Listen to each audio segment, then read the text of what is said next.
크레인 없이는 사업 자체가 불가능한 곳이 바로 조선소다. 울산에 있는 이 세계 최대 조선소에는 총 2,800여 대의 크레인이 활동하고 있다. 지난 2004년 말 세계 조선업계 관계자들을 깜짝 놀라게 한 소식이 이곳에서 나왔다. 당시로선 불가능한 일로 여겨졌던 육상에서의 선박 건조를 우리가 해낸 것이다. 아까 먼저 본 건 어디고? 불가능을 가능으로 바꾸며 한국 조선의 힘과 세계 1위의 기술력을 전 세계에 알리는 쾌거였다. 그로부터 4년 뒤인 최근까지 이 조선소는 바다로 이어진 도크가 아닌 맨 땅에서 총 16척의 유조선과 LPG선을 건조했다. 놀라운 육상 선박 건조를 가능케 한 1등 공신이 바로 골리앗으로 불리는 1600톤급 겐트리 크레인이다.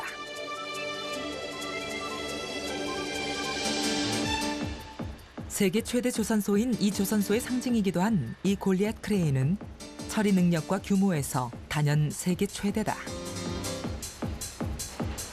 상판 꼭대기까지 높이가 128m, 45층 건물과 맞먹고 무게도 7,560톤이나 나간다. 상판 아래의 다리, 삼각 지지대의 폭이 50m나 되고 상판의 길이는 165m, 너비는 13m로 버스 넉 대가 동시에 지나갈 수 있다. 그리고 버티고선 바닥의 면적은 축구장의 1.5배가량이다.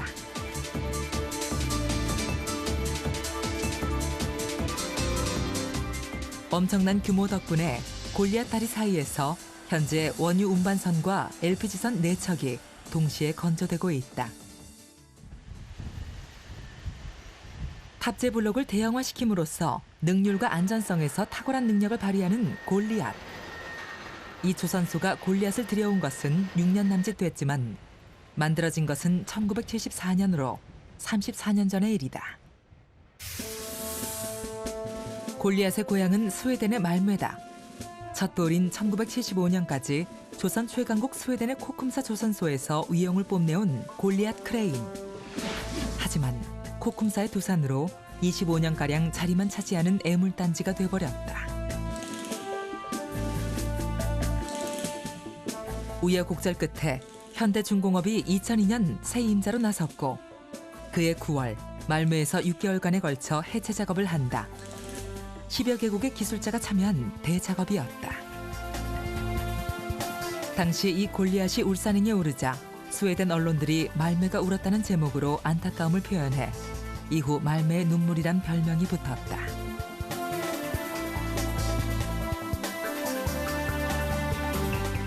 (40일간의) 해상수송 작전을 거쳐서 울산에 도착한 골리앗 크레인은 다시 6개월간에 걸쳐 재조립에 들어간다. 한 가지 재미있는 사실은 세계 최대의 골리앗 크레인 인수 가격이 단 $1였다는 점이다.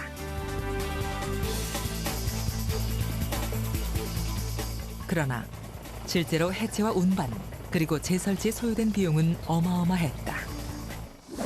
1600톤 골리앗 크레인은 스웨덴 말메에서 철거하는 데 비용, 그다음에 한국까지의 운송 비용, 그다음에 그 부분적으로 그 개조를 하고 설치하는데 본체 가격 기준으로 160억 원이 소요가 되었고, 그다음에 크레인이 다닐 수 있는 그 레일 기초 공사하는데 약 60억, 그래서 총 220억 원이 소요가 되었습니다. 조선강국 스웨덴의 애물단지에서 신조선강국 한국의 자랑으로 거듭난 골리앗.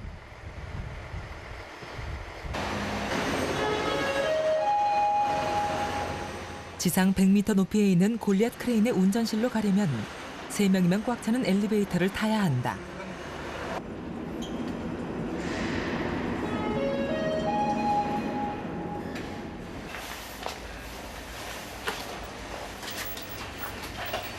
골리앗은 2명의 기사가 주야간 교대로 맡아 풀 가동되고 있다. 3면이 유리로 된 운전실은 기사들의 작업장이자 생활 공간이다.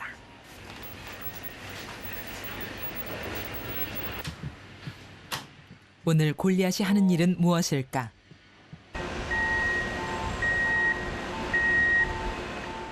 이 거대한 물체는 LPG 운반선의 화물창.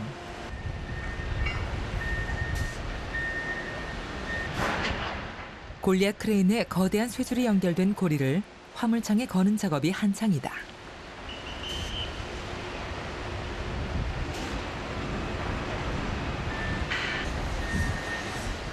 무게 1,500톤짜리 화물창을 LPG선에 탑재하는 일이 골리앗의 업무다.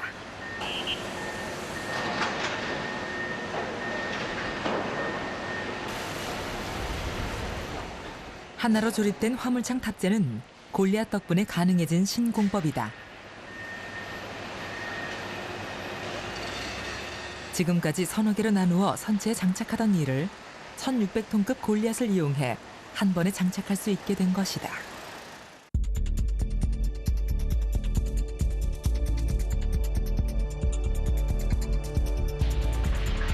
골리앗은 이렇게 대형 선박 블록을 운반하는 데 효율적이다. 3단, 4단, 5단, 예, 풀 스피드로 올리고, 자, 올리면서 크루인 북쪽.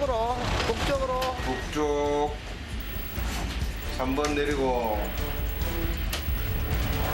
아파 밀고 3번 내리고 동시에 내리고 포커스로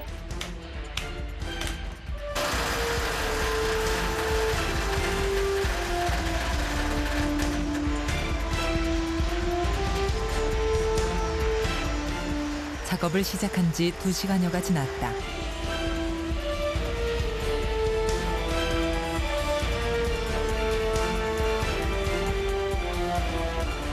길이 37.9m, 폭 34.4m, 높이 18.5m의 화물창이 마침내 장착을 기다리는 순간.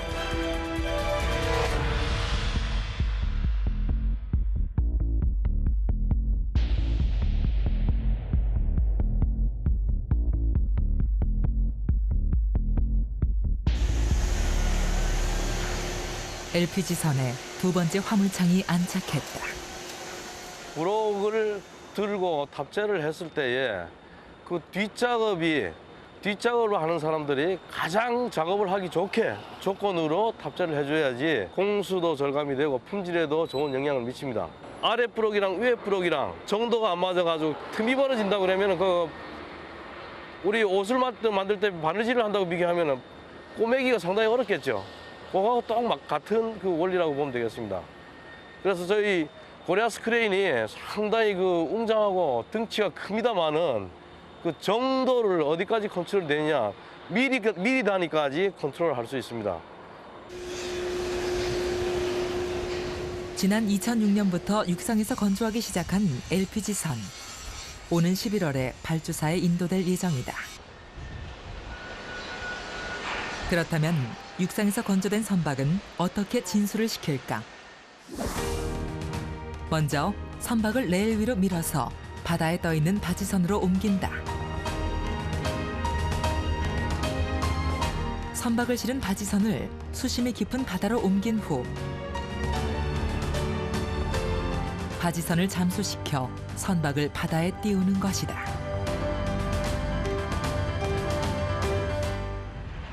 부산항, 세계 5위의 컨테이너 물동량을 자랑하는 곳이다.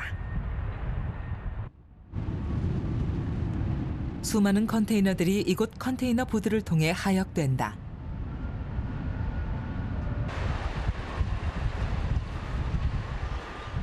컨테이너의 크기와 무게 때문에 대형 크레인의 도움이 필수적인 곳. 컨테이너 하역 작업의 최강자는 겐트리 크레인이다. 다리가 달린 항만용 크레인으로 바닥에 설치된 레일 위를 주행하면서 물건을 실어 나른다.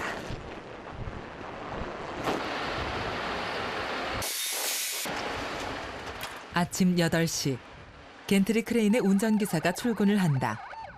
운전실은 30m 높이에 자리하고 있다.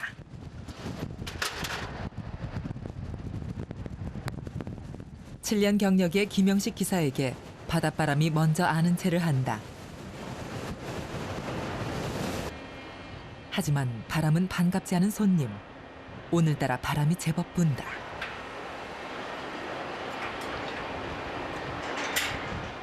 이런 날은 작업이 쉽지 않다. 바람의 영향을 받아 기구들이 흔들리기 때문이다.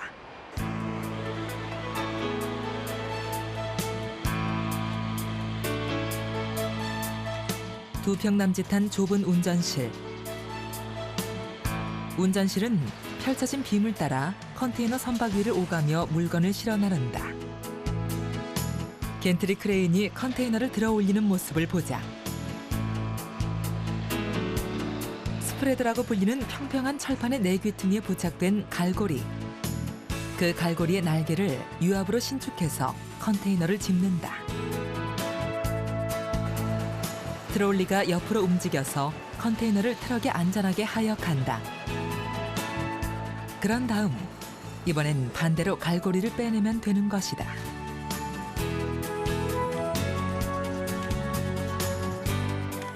이 겐트리 크레인은 60톤을 한 번에 들 수 있다.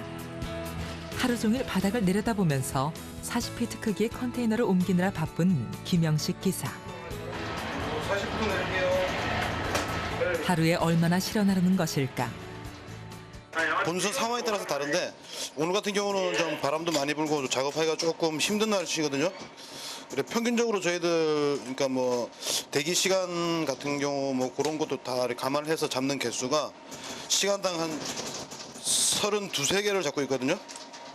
예, 근데 뭐 우리 저희 장비 기사들 모든 기능이나 이런 걸 보면 시간당 60개씩은 할 수 있는 다 기능이 되십니다.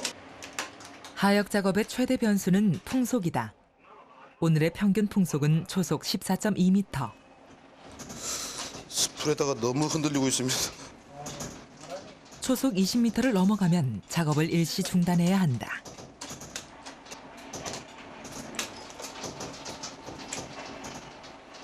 파도로 인한 선박의 흔들림 만큼 작업에 영향을 미치는 요인이 컨테이너의 편중 문제다. 이 장치가 이 컨테이너 웨이트를 나타내주는 로드쉘이라는 장치거든요. A로드는 현재 이 컨테이너 오른쪽 부분이 10.3톤이라는 얘기고, 요 B로드는 왼쪽 부분이 10톤 정도 나가네요. 지금 조금씩 흔들리니까 무게 변동이 있는데, 그래서 토탈 나온 지금 웨이트가 요 아랫부분 보면 빨간 글씨로 20톤 정도 찍히죠. 네, 그게 지금 현재 토탈 로드입니다. 그러니까 편중은 지금 1톤 정도 거의 없다고 보시면 되겠네요. 편중차가 많이 나는 컨테이너는 최대 25톤까지의 무게만 들 수 있게 설정이 되어 있다. 일단 육지 쪽 속 줄려. 무전이 유일한 소통수단인 고공의 운전실. 겐트리 크레인의 생산성은 갇힌 세상에서 작업에 몰두하는 기사들의 집중력에 달려 있다.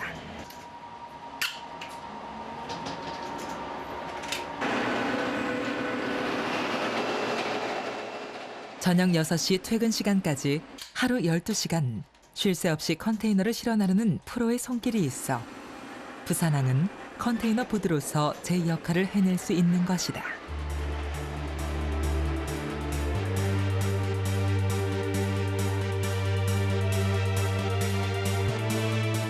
작년 한 해 2만 9천여 척의 컨테이너 선박이 입항한 부산항.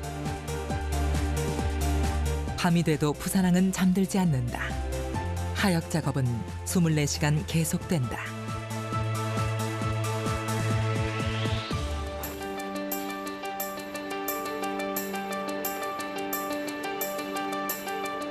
버즈 두바이와 함께 세계 10대 건설 프로젝트의 하나로 선정됐던 인천대교 공사 현장.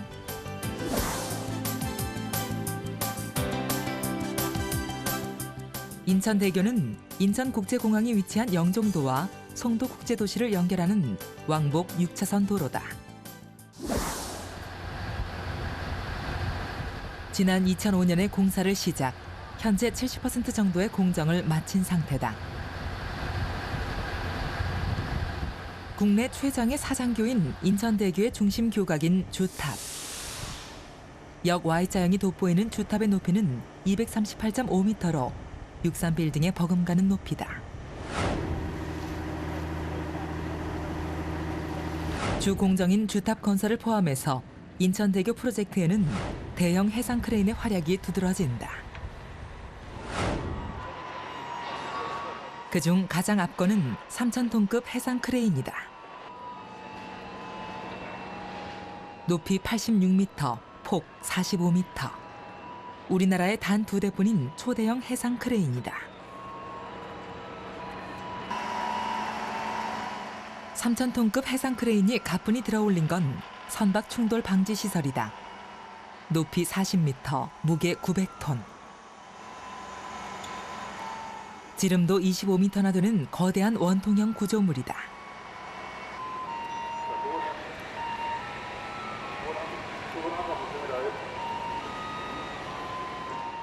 이 충돌 방지용 시설물은 수십 개의 철판을 원통형으로 이어붙인 것이다. 원활한 자재 공급을 위해 마련된 송도 제작장에서 이 구조물을 제작했다.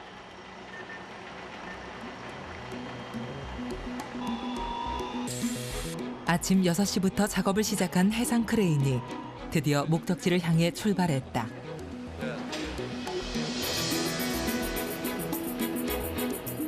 예인선이 동력 없는 바지선에 실린 해상 크레인을 끌고 간다.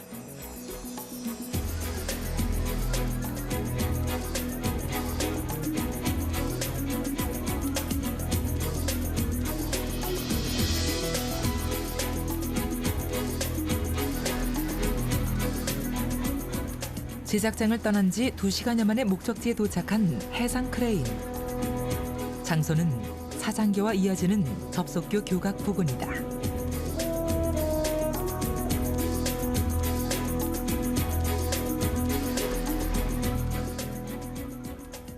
인천대교 주탑을 보호해주는 충돌방지금 공사입니다.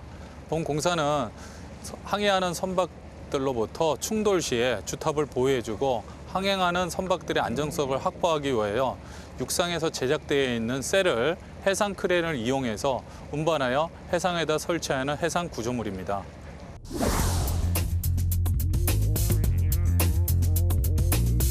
충돌 방지공은 주탑과 접속교 교각 주변에 38개가 설치될 예정이다.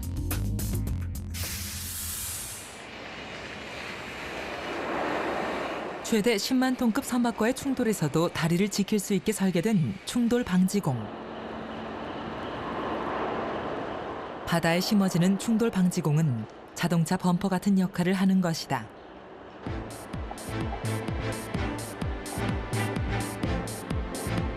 이 원형 통 안에 200mm 이하 크기의 돌과 모래를 채우게 된다.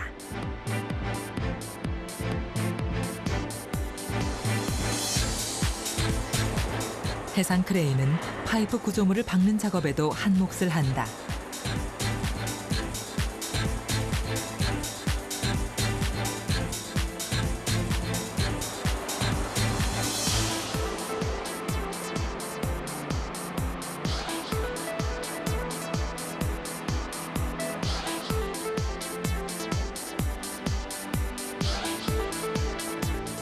하루 임대 비용이 1억 원인 3,000톤급 해상 크레인의 작업은 새벽 2시경에나 끝날 것이라 한다.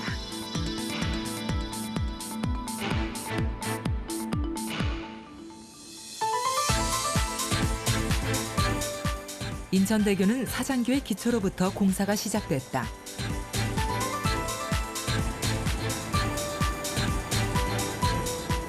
(800m의) 사장교 주탑 구간은 10만 톤급 선박의 통행이 가능토록 설계됐다. 사장교 구간 건설에 3,000톤급 해상 크레인의 활약이 컸다.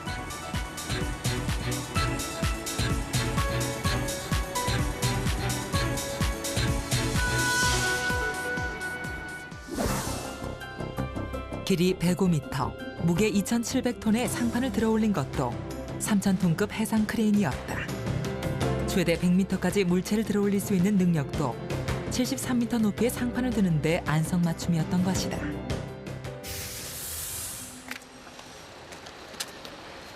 만 2년째 매일 이곳 송도에서 배를 타는 사람. 그의 근무지는 인천대교 건설 현장이다.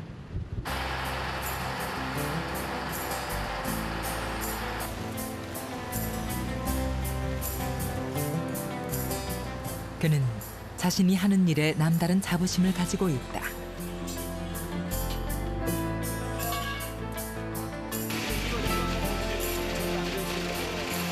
엘리베이터를 타고 하늘로 출근하는 이회영 씨. 그가 이번엔 혼자서 계단을 오르기 시작한다. 주탑보다도 더 높은 타워 크레인.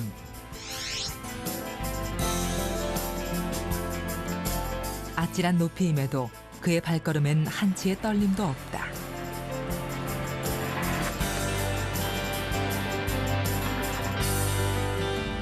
그의 작업장은 해상 260m에 위치한 타워 크레인 운전실. 전기를 끌어쓰기 힘든 이 타워 크레인의 동력은 발전기 동력이다. 따라서 매일 발전기를 작동시키고 제반 시설들을 점검하는 일을 해야 한다. 항공등도 항상 가동한다. 크레인의 존재를 항공기들에게 알려주는 것이다.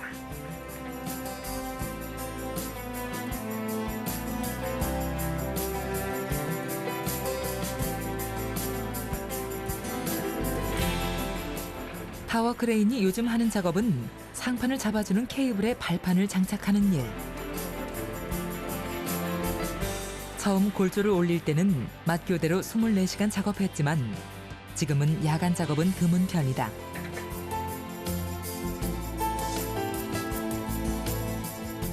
이회영 기사는 20년 경력의 베테랑이다. 육상보다 바람이 세게 부는 해상에서의 작업. 어려운 점도 있지만 바다가 선사하는 색다른 즐거움도 만끽할 수 있다. 저 앞에 보이는 게 무의도입니다. 무의도에서 넘어오면 실미도예요. 국내에서 최고 높은 곳, 사시사철 바다를 감상할 수 있는 작업장이다. 하지만 높은 만큼 작업의 위험도도 그만큼 크지 않을까? 안전에 문제는 없는 것일까?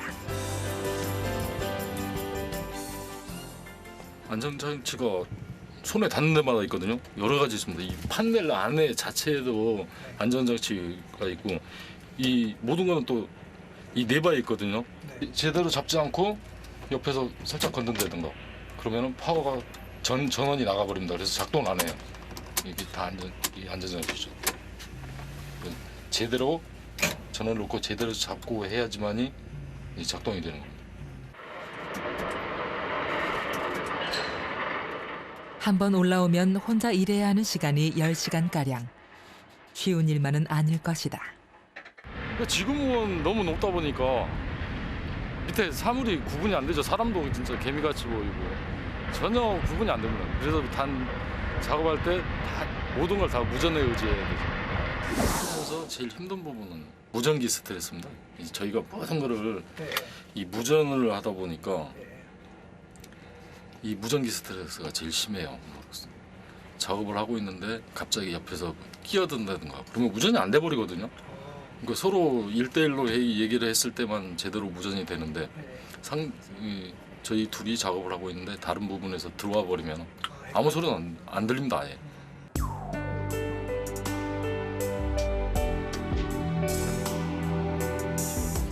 좁은 공간에서 끼니를 해결해야 하는 불편함에 그는 개의치 않는 눈치였다. 바다 위에 새 역사를 새긴다는 자부심이 있기에 가능한 일일 것이다. 인천대교는 우리의 기술력에 기술자들의 애정과 의지가 더해져 완성을 향해 달려가고 있다.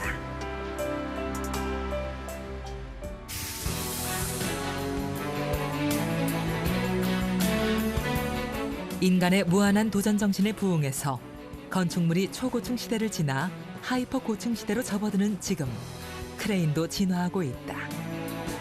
최첨단 로봇 기술과 고층 건물 시공 기술을 합친 복합 기술이 개발되고 있는 중이다. 그중 하나인 지능형 타워 크레인. 무거운 자재를 수백 미터 높이까지 이동시켜 교통카드 인식에 사용되는 전자태그 기술과 최첨단 레이저 센서로 2mm 오차 범위 안에서 정확한 위치에 연결시킬 수 있다.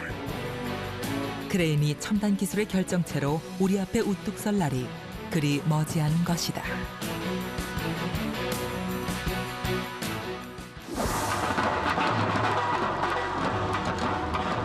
인간의 상상력이 밤하늘을 수놓는다. 크레인을 이용한 인간 모빌의 공중 공연. 딱딱한 하드웨어인 크레인이 환상적인 소프트웨어로 변신하는 순간이다. 크레인의 세계. 그 세계는 우리의 머릿속에서 무한대로 열려 있다.